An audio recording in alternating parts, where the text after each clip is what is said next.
Hi everybody, my name is Ruby and I'm an artist. I am here in my home back porch studio. Welcome.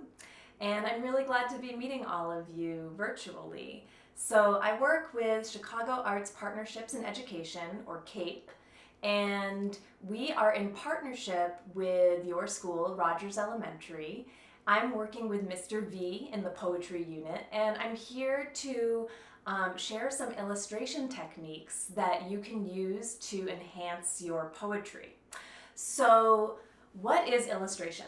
Illustration is the creation of images, patterns, textures, and decorations that visually explain text and writing.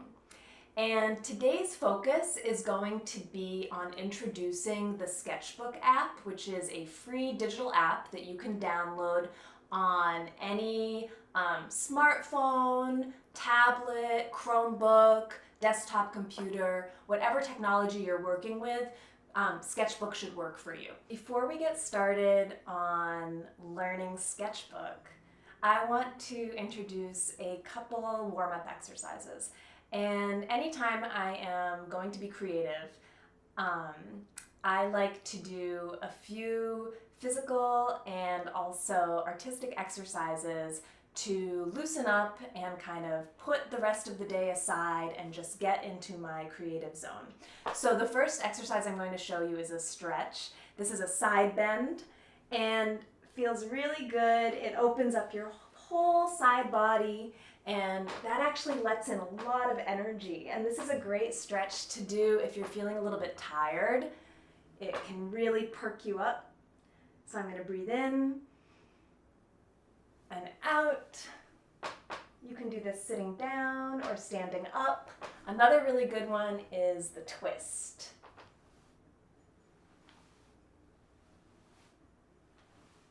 And I also like to just shake out before I start too. Close my eyes, shake my hands, even shake my feet, and then I feel ready to draw. So the exercise I'm going to show you is called free drawing, and there are 4 rules. The first is picking a theme, and the second is setting a time limit, and I'm going to choose 3 minutes. That usually feels about right to kind of get my creative mind going. And the third rule is always using a pen or a marker. I really like using a Sharpie, never using a pencil, because with a pencil you might get tempted to erase, and the whole idea of this exercise is that you want to get into a judgment-free zone where you are just drawing without even thinking about it. The 4th rule, don't stop and don't think. So you barely want to pick your pen up off the paper, you just want to keep going. Try to detach from the outcome. It doesn't matter how this drawing comes out, it's just for you. And in fact, the process is more important than the product. The theme is going to be new beginnings, because we are just starting to work together. And my time limit is 3 minutes, so I like to use my phone, set the timer, and now I am going to go.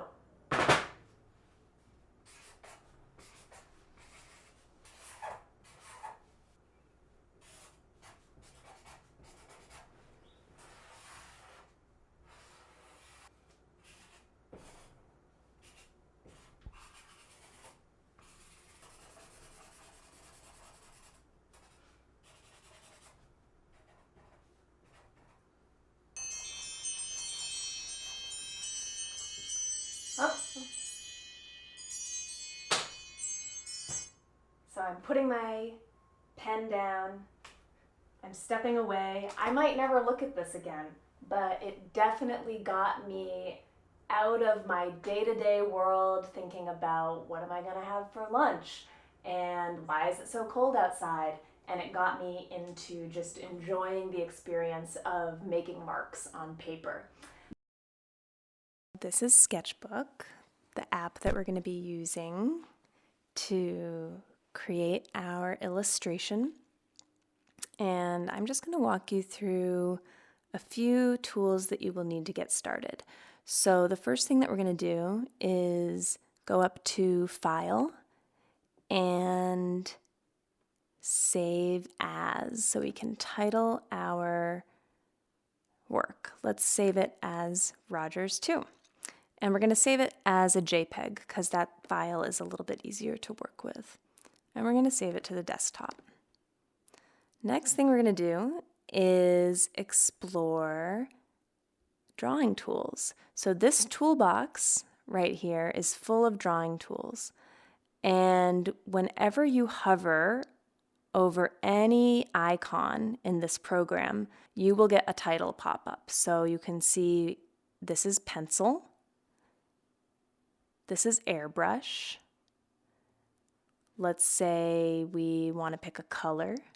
We can go over to either this palette, which gives us the Copic library of many, many different colors, or we can go over to the color editor, which gives us a wheel of colors to choose from, as well as this nifty eyedropper tool, which I will show you in a few minutes. So let's pick this sort of fuchsia color. And I am going to move over here so that I know it's a really deep fuchsia. If I wanted it to be a darker, almost black fuchsia, I could be in this part of the diamond, or a lighter fuchsia, almost a pink or a rose, I could be up here. As you're learning this program, you're going to be able to do a lot of exploring on your own. That's how you're going to get the hang of it. And as always, you can ask me any questions at any time using Google Classroom. So here we are with the pencil. And right now, my pencil line is pretty thick. Say I want it to be a little bit thinner. I'm going to go up here and choose Brush Properties. And I'm going to pull the size down quite a bit. And this is going to give me kind of a preview of what that pencil line will look like. See that? Except mine is a little bit more wobbly. Let's try airbrush. And let's pick a new color.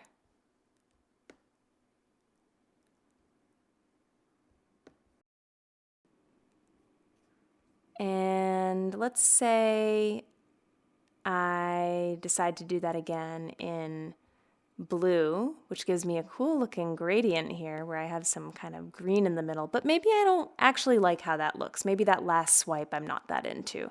I can undo my work by going up to this red arrow and pressing undo, or if I decide, you know what, I did like that after all, I can move forward with the green arrow. Another way of doing this is Control Z, which you will see is popping up when I hover over that screen. So I just did Control Z. And maybe I want to try a new tool. How about marker? And maybe I want to make it small, and I want it to be, I'm going to try the Copic toolbox over here, and I want it to be green. Let's try that.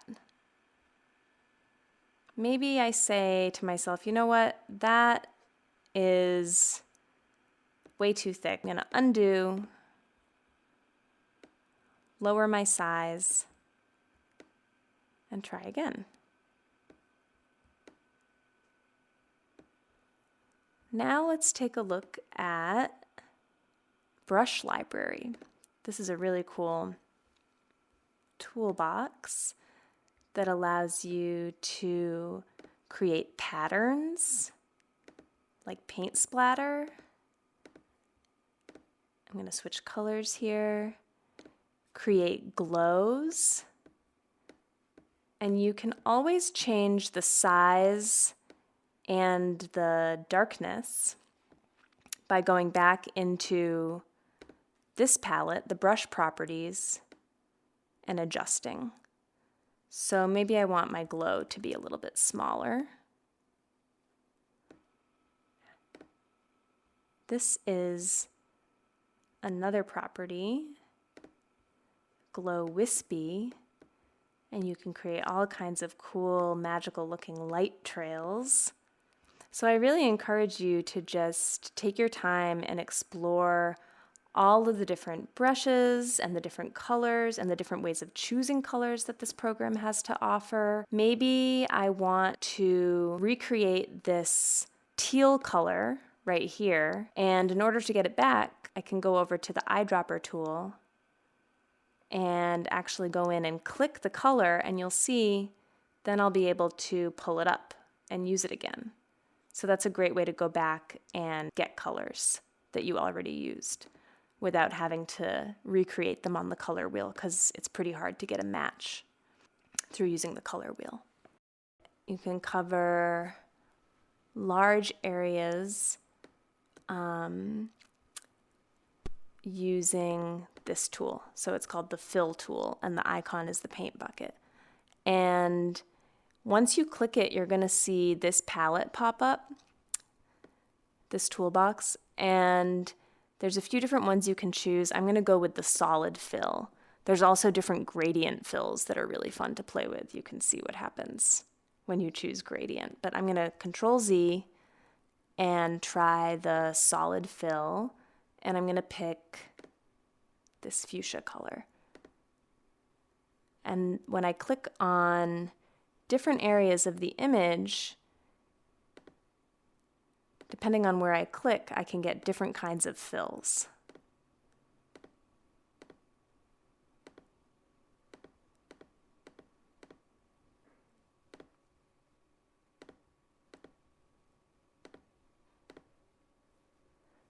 Now, say I want to add some text to this beautiful experimental abstract masterpiece that I just created.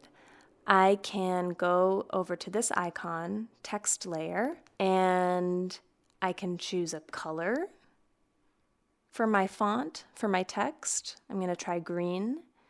I can choose which font I want. I'm going to go with Klee, and I'm going to make it big, 72. So now I can type out what I want to say, click OK, and there it is. And you'll see it's kind of invisible right now, almost invisible because it's in front of all of this other noisy line drawing, color, swirl, etc. But this icon has popped up. And what this icon allows me to do is actually move my text around. So if I press this middle icon, and in order to use this tool, I have to press the icon and I have to hold on to the trackpad and then move my cursor. And for you, if you're using a mouse, this might be a right click. And that allows me to make the text bigger. If I want to make it wider, I'm going to choose this icon right here. If I want to move it diagonally or spin it around, that's going to be this icon here that's highlighted in blue right now. And maybe I just want to be able to move it.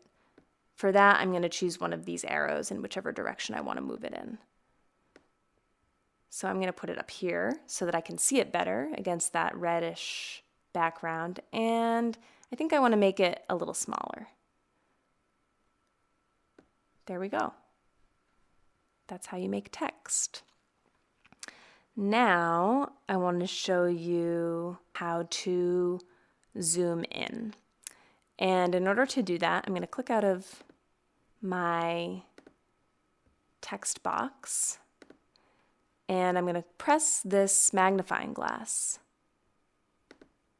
And that allows me, similar to the icon that was helping to move the text around, I have to press on the magnifying glass and I have to hold down on my cursor while moving back and forth. And I can actually go anywhere on the image and zoom in where I want to be. And the great thing about zooming is it allows you to work in much greater detail. So what I'm going to do is make a quick eye now that I have a super zoomed in part of my image. So I'm going to click the pencil. I'm going to start with a dark color, and it looks like not in the right layer. So this is a new thing. This is the layer box. Right now I'm in the text layer because I just created our testing 1, 2, 3 text, but I want to be in the red layer. So I'm going to click there, and then you can see I can draw again. And we will get more into layers in our next demo, but for now we are here back in the red layer.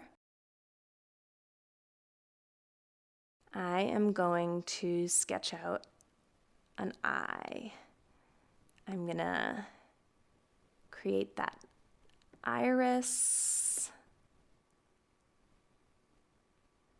and I want this to be a brown eye. So I'm gonna go into the browns over here in my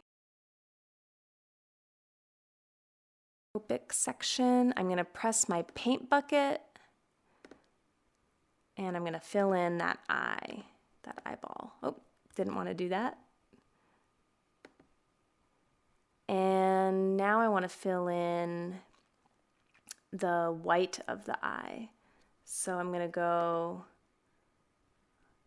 to pick this sort of grayish, whitish color.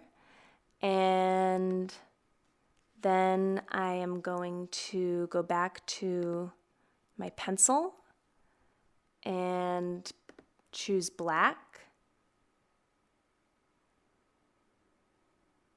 to make the pupil. And then I am going to go and I'm going to pick a kind of light yellow color, and I'm going to go to that fun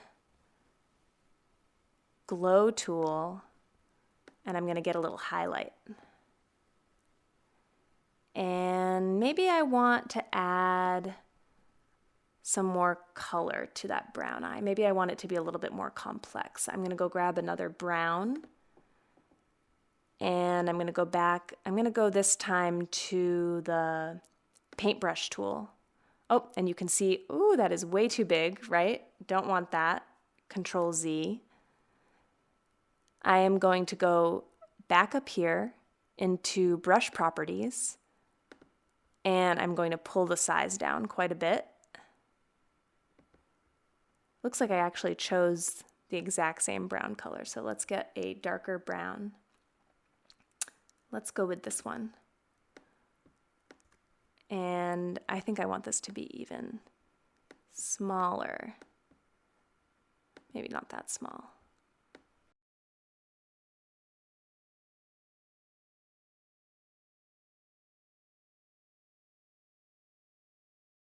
I'm going to zoom in even more. I want to give that eye some golden little flecks. Oh, but now I want it to be a little smaller. And then maybe I want to make it a little bit more natural looking. I'm going to go down, I'm going to go back to my brush library. I'm going to scroll down to the smudge tool. I want it to be much smaller and a little bit stronger. Oh. There we go. See how that's sort of smudging those colors together?